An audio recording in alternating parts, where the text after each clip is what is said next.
جناب یا سرور جوہان اور محترمہ تسلیم تصدق شعراء کرام اور حاضرین کرام، جیسے کہ میں نے فرمایا ہے میرا تعلق تو فارسی شاعری سے ہے، میں ایک اشارہ کروں گا اور اس سے زیادہ میں تفصیل کی طرف نہیں جاؤں گا۔ 1850 میں دہلی میں ایک کسی طرح کی مجلس تھی۔ اس مجلس میں حضرت مرزا عبداللہ خان غالب نے حضرت امام حسین علی مقام کو سلام پیش کیا تھا اور مرزا نے کہا تھا کہ اب اس دوہے کا کوئی جواب لکھے تو نہ واہ 1850 میں، اور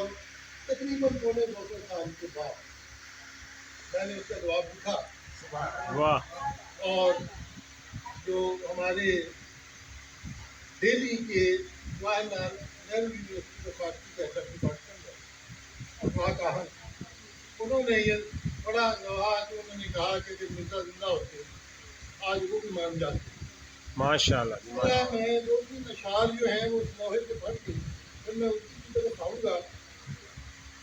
لندن سبویو بندبش صحبا کری سے تعصب ہو شم میں محفلی برپا کری سے، واہ واہ واہ لندن سبویو بندبش صحبا کری سے، یہ سبو بھی غرض رہا ہے اور اس کے لب پہ صحباوی ہو رہی ہے، اور تعصب ہو شم میں محفلی برپا کری سے، اور صبح تک محفل شمع جو ہے وہ اپنے پاؤں پہ رو رہی ہے۔ اس میں نے عرض کیا تھا ایک آدھ شعر میں وہ کہوں گا۔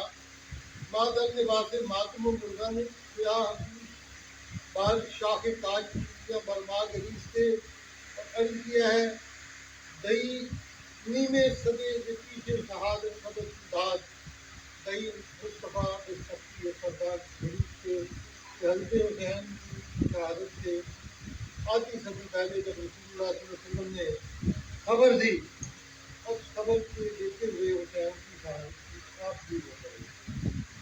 اور اب میں چند اشعار اردو کے، میرا اردو کلام جو ہے وہ اتنا پختہ نہیں ہوتا جس کا محفوظ ہے، لیکن میری ذمہ داری ہے کہ میں حضرت حسین کو خراج عقیدت پیش کروں۔ جس دل میں موجزن ہے، جس دل میں موجزن ہے معزز حسین کی، سبحان اللہ جس دل میں موجزن ہے معزز حسین کی، جنت میں ہوگی اس کی رفاقت حسین کی، سبحان اللہ جس کے ہے دل میں حضرت شبیر سے اناج، وہ دیکھ لے گا طاقت غیرت حسین کی۔ سبحان اللہ ماشاء اللہ ماشاء اللہ عرض کیا ہے کر آئے جو دمشق میں بیعت یزید کی، ان پر بھی منکشف کی نجابت حسین کی۔ سبحان اللہ کر آئے جو اسے بیعت تھے، کر آئے جو دمشق میں بیعت یزید کی، ان پر بھی منکشف کی نجابت حسین کی، اور بہرے ہیں اس کے کان تو اندھی ہے اس کی آنکھ، وہ مانتا نہیں ہے امامت حسین۔ واہ واہ واہ واہ واہ واہ واہ